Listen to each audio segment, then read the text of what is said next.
Hey YouTube, welcome back to UniX TCG, and today we are doing a couple of things. One, pat on everybody's back. We are currently at 4,000 subscribers and rising, so insane amount of growth. Since One Piece TCG dropped, we have doubled in subscriber base, and we're gonna keep it going.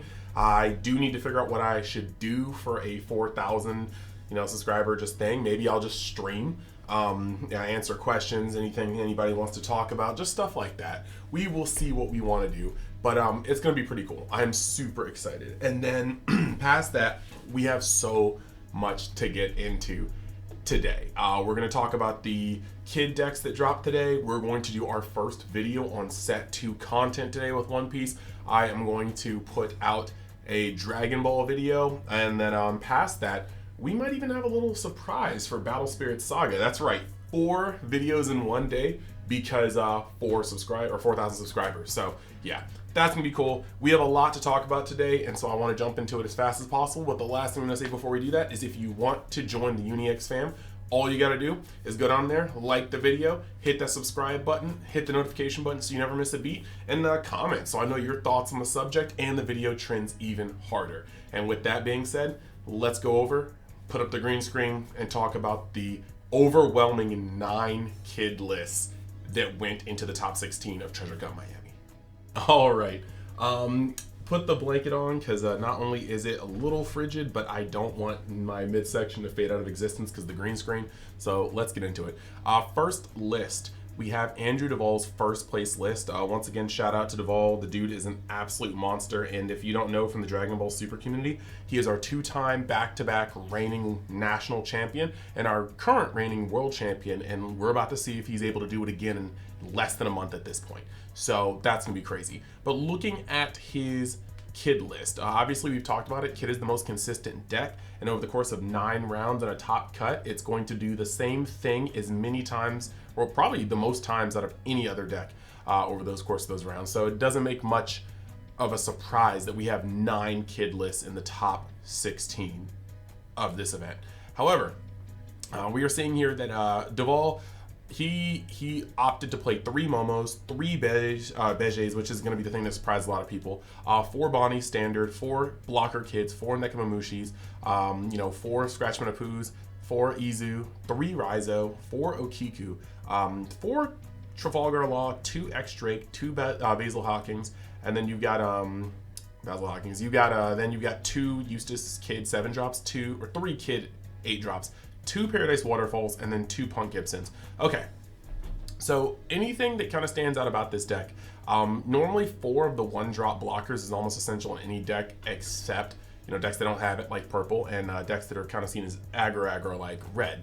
However, he opted to play 3. I do kind of want to pick his brain on that, just wondering why, maybe it was space or something. A full maxed out suite of Trafalgar Laws is going to cause a lot of people to look at this the most intently. Also, a lot of people are playing 3 Basils, and you got like freaking 2 in here, so that's a thing. The ratios of Eustace Captain Kids, those can be flip-flopped. I know personally I played 2 7-drops and 3 8-drops, but I ended up switching it for the side events, and it felt like it curved better. But you never really know. Paradise Waterfall, I also felt like the bigger your blockers, the better you have a chance. So I put Paradise Waterfall out of my deck when I went down on the amount of laws I had in my deck. But I can see the synergy here. There's a lot of big blockers that it helps out very well, blocks that magic 7 number. Then you got 2 Punk Gibson, and that rounds out this list. So a lot of the stuff here is pretty standard. The things you're going to see the most people turn an eye at is the maxed out copies of Law, as well as the X-Drake, because a lot of people were back and forth on whether X-Drake was good or not. He also opted to play 0 copies of Killer, so he did not feel that the 3-drop destruction was necessary, and I respect that. Now let's move over to the next list, because we're going to go through all these a little faster since there's 9 of them, and then we're going to talk about where they intersect and where they differ. The next one, shout outs to Kevin Zhao for 2nd place. You've got 4 Nekos, 4 Beges, and then you've got a bunch of standards, maxed out Jewelry, maxed out Killer Blocker, maxed out Cat Viper, maxed out Scratch Manapu, maxed out Izo, the same number of 3 Rizos, 2 Beppos for 2 extra 2Ks. Then you've got 3 Izos, you've got 2 Law, 2 Drake, 3 Basil, 2 7-drop, and 3 8 drop, and then 2 Punk Gibson. I actually think this is actually pretty close to the list I took. Like, actually really, really close to the list I took. It's like 2 cards difference if I'm not mistaken. Anywho, this is pretty cool. This is pretty standard. Once again, you've got 2 X-Drakes. A lot of people are like, oh, I don't really like X-Drake, but I'm like, yo, it helps your blue matchup, but it's also a body. It's also a body that Killer isn't. This list also opted not to play 3-drop Killer, so you're starting to kind of see a trend, interestingly enough. We're going to move over to Richard Ramos's 5th place kid deck. We are seeing 0 copies of Momonosuke. He actually completely decided to forsake that. We are seeing for the first time 2 inclusions of Killer. And we're seeing a general standard 2 Laws, 2 X-Drakes. Now this one maxed out on Basil Hawkins. That is something that you haven't seen before. This guy took it to the extreme and it worked out for him. The card is a massive momentum play, and when you get it out on your opponent, it can lead to a very, very much so downward spiral in the mirror, and lots of other matchups too. The board clear. 3 7-drops, 3 8-drops, 3 Paradise Waterfalls, which is interesting. 3 Paradise Waterfalls, but there's really only 5 blockers that I think can get big enough to use it. That's cool. 1 Punk Gibson, that's the one that kind of shocks me. And then 2 Straw Swords, which I feel like is one of those cards where if I had a side deck, Straw Sword would be at 2 in the side, but I kind of felt like against lots of non-green matchups, it just kind of fell flat. But then again, in non-green matchups, you are facing a lot of green mirrors if you start winning a fair amount. Next up, we got Nick Green up 7th place list.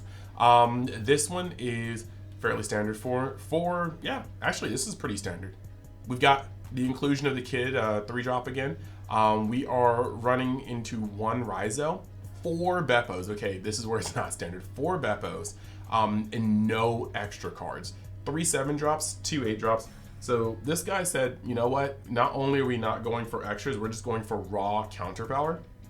And that's not a bad thing. Raw counter power is going to get a little bit good, like I say a little bit good, very, very good when you get into the situation of playing your useless captain kids, because there are going to be some positions where red puts you in a place where you have the counter power or your kid's gone, and more counter power is going to help that. However, Beppo is not really searchable, so you just draw him or you don't see him. He can't be picked up by Bonnie, so that is a little bit of a weirdness, but it is what it is. Yeah, the 4 Beppos that stand out here, and the 1 Raizo is pretty stand out here too. Now we're going to go over to the next one. We've got Yingling, that is 8th place. 3 Momos, you got 4 Beige. Going over, most of this is standard except you have 1 Raizo and then 1 Yamato. So you can kind of see where cards left and went. This is a little interesting because I have always viewed Yamato as a win more card. If it plays, but there's a lot it has to get through to connect. Blockers in front of it can be tapped in green, but a lot of the times, like, I feel like this card is just the right stat line to be smoked by a lot of stuff and is the right cost to be played a little too late in the game where you'll have time to establish good defenses. That's just me though. You've got Paradise Waterfall, which is very interesting. You've got 4 7-drop kids, so maybe that's not as interesting as I thought. That this card, Paradise Waterfall, combos extremely well with this kid, bringing it to a 9-drop and untapping it to block again. So I see that right there. And you got Punk Gibson at 2. So this is pretty good. It's just the Yamato and the 1 Raizo that I just streamlined. I would probably just put that as another Raizo because Raizo becomes incredibly good. Now you got Andrew McCluskey, 11th place. Let's see about this list. 2 Beppo, 3 Raizo, 3 Momonosuke. Momonosuke, the inclusion of Beppo or not, the amounts of Raizos, and generally the extra suite are what sets these decks apart from each other and why they decided to play what ratios of their kids. You've got 3 Okikus, again, 2 Trafalgar Laws. You've got Eustace Captain Kid at 2 with the 7-drop, 3 with the 8-drop, 2 Punk Gibson, 1 Straw Sword. So no Paradise Water here, 3 Basils. You can kind of see this is just pretty much uniform. There's some tech choices, and just because of this game's levels of variance, some of these tech choices, they don't matter as much as you would think. If you see them, you see them. If you don't, I mean, there are other cards in here that people are seeing more. So moving on to Jonathan Rodriguez, 12th place.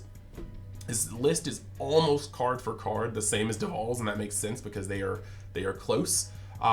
You've got 3 Momos, you've got 3 Beige, I'm gonna see right here. Yeah, okay, so it's almost, the main differences here are actually, oops, I skipped a little bit. The main differences here are gonna be, instead of 2 Paradise Waterfall and 2 Punk Gibson, there's 1 and 3. So he valued Punk Gibson over Waterfall, and there's no issue with that. That makes, it's player preference at that point. Do you feel like this combos more with these bigger blockers? Because for the most part, you're either wasting a blocker and then untapping a Bonnie, or you are going to be using Paradise Waterfall in order to untap one of these bigger blockers. So that's a thing.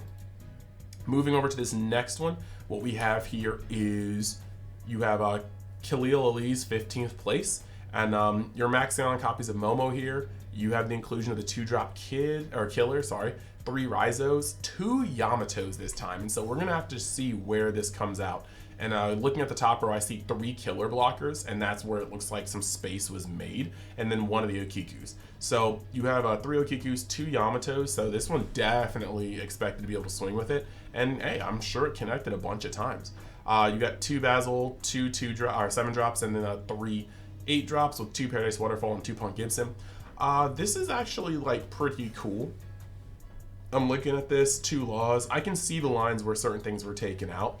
But yeah, the Yamatos are pretty shocker here at 2, because that means this person Khalil felt like Yamato was making a difference enough to put it at 2. Next, we're going to move on to the 16th place, Diego Guerra. And this is going to actually be, you know, just max, no Momos again. 3 Rizos, 2 killers, 3 drop killers, 3 Trafalgar Laws, and then you have got 3 Basil, 2 7 drop, 3 8 drop, 4 Punk Gibson, and 2 Straw Swords. Okay, so let's actually see this real quick. We're gonna go back and forth and do a lot of shuffling. We're already seeing that, of course, Bonnie has to be maxed out. Killer Blocker's almost always maxed out. Nekomamushi's maxed out. Scratchman's maxed out. Easy's maxed out. The comfortable number for Trafalgar Law from most lists seems to be 2, but we've got a couple of lists that do have him at 4, and they're both on the same team. And then we have one list that has him at 3. But the majority of players felt like 2 was the number for this guy. And that makes sense. The card can sometimes come into your hand and feel like underwhelming, but you can't ignore the amount of momentum that he can grasp. And clearly, Duvall and Rodriguez prioritized that amount of momentum for what's going on here. The ratios between Captain Kid and Eustace Kid, it does seem every list minus 1 here that ran it at 3 and 3 did have a total of 5. One of them was 2, one of them was 3. That seems to be pretty uniform. It's just a matter of player preference. Do you think you're trying to protect the castle more, or do you think that sometimes this is just the icing on the cake? You'll see it with Bonnie or your draws, but it's a 7 drop that allows you to swing and block. That's more your money. Like Punk Gibson was pretty much in every deck but the one that refused to play events. Normally he's at 2. Some people did opt to play him at more. And then you've got Paradise Waterfall, which is in most lists. Actually, I say most lists, but look at these 9. Paradise Waterfall, no Paradise Waterfall, Paradise Waterfall, no Paradise Waterfall at all, Paradise Waterfall, no Paradise Waterfall. It's actually half from Paradise Waterfall, no Paradise Waterfall. So half the list, essentially 5 out of 4 of these lists had Paradise Waterfall, it seems. So the card is pretty player preference, which is pretty popular. Now the one that stands out is Straw Sword. And I think this goes to show you that Straw Sword did not really need to be in the deck. Like, it's player preference. Sometimes it does get people out of the way. But you can see here that out of 9, 1, 2, and I think there's one more deck. 3 decks played Straw Sword. And I personally, like I said, against red, you never really feel like Straw Sword is a good move. Like, yes, you can tap down their Shanks or Ben Beckmans, but those are so big and red has so many 2Ks that swinging into those is almost futile. Going into green, Straw Sword can be good for putting a kid out of the way, like a 7-drop kid, or a law. But if they have those established, like in multiples, then your Straw Sword's dead. In purple, sometimes Straw Sword can just put down the queen. You can swing for massive damage. That's actually pretty good. And then in blue, sometimes Straw Sword is good. But Nekomamushi does the same thing versus blue. So it's kind of like weird. Like, Straw Sword normally comes into play versus the mirror and versus red, or versus the mirror and versus purple, and sometimes it's not good enough. One of the things that's kind of also here is lots of people felt mixed on the killer 3-drop. You can see he's not in the first 2 lists, in that list, in that list, he really is about half the people do not use him. Probably a little bit more than, yeah, okay, so half the players here use him, half don't. He's another one of those, is I think player preference. Some people overrate him, some people underrate him. He's very good against red. He can do some cool things against green. I personally like him at 2 myself, only because I've noticed in green matches when you both get established, like when one of you guys just doesn't see Basil and starts rolling the other one, when both you guys get established, you'll be able to sit behind your 8-drop kids. And when that happens, when one player has a Bonnie and one player doesn't, or you both have Bonnies, and then you get a killer out and you kill their Bonnie without having to get past their blocker, it sucks because you're going to cut off their searcher. So they're not going to be able to fish for more Punk Gibsons, for more Scratchman Apoos, for things like that, for more little blockers. And that means you'll start winning the war of attrition over the course of the game. And Killer is the only card that's going to allow you to do that, because he's the only card that destroys things that doesn't have to swing.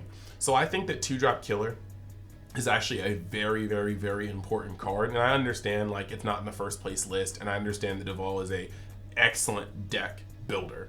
But I will stand by the assessment that there are a lot of situations in the mirror where both you guys get established, or if they have an 8-drop and they're protecting it, your Killer killing their Bonnie, it could be the difference between you running out of cards, or them having a steady stream of defensive cards. Because once that 8-drop untaps, you have so much defense you can work with, and just Bonnie picking up a single Punk Gibson while you're sitting behind a Eustace Captain Kidd can just change the entire landscape of the next turn. So with that being said, let's go to the closing and let's wrap this one up. And yeah, so that's pretty much that. I do want to say that down in the description, you can definitely choose the affiliate link to go over and look to pre-order cards. Lots of the pre-orders for next set are kind of already taken out. I think cases have gone back up. You can also just go over to the TCG Player website for singles of the current stuff, and then soon singles of the new set as well. So look out for that.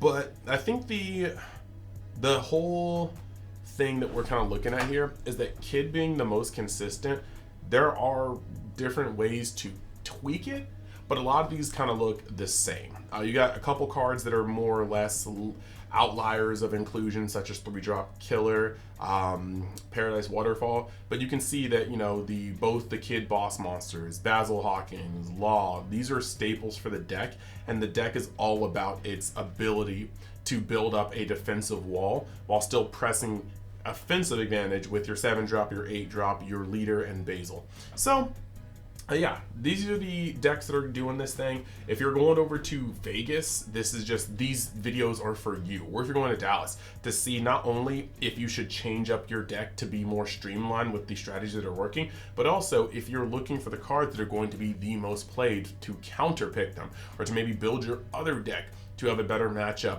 against them than possible. These are the videos for you. Like I said, I didn't just want to go over the top list because there's a lot of deck building that goes into a bunch of these guys getting there. And while there is variance, I think it is worth noting the techs and deck building that went into all of a deck that got into the top 16. So I hope you liked this video. I hope this did something for you. Like I said, look out for the first set 2 video that I'm going to be doing. And yeah. That's all I'm pretty much going to say for now. So thank you guys for watching. I hope you guys have a wonderful day, and I will see you in the next video. Later.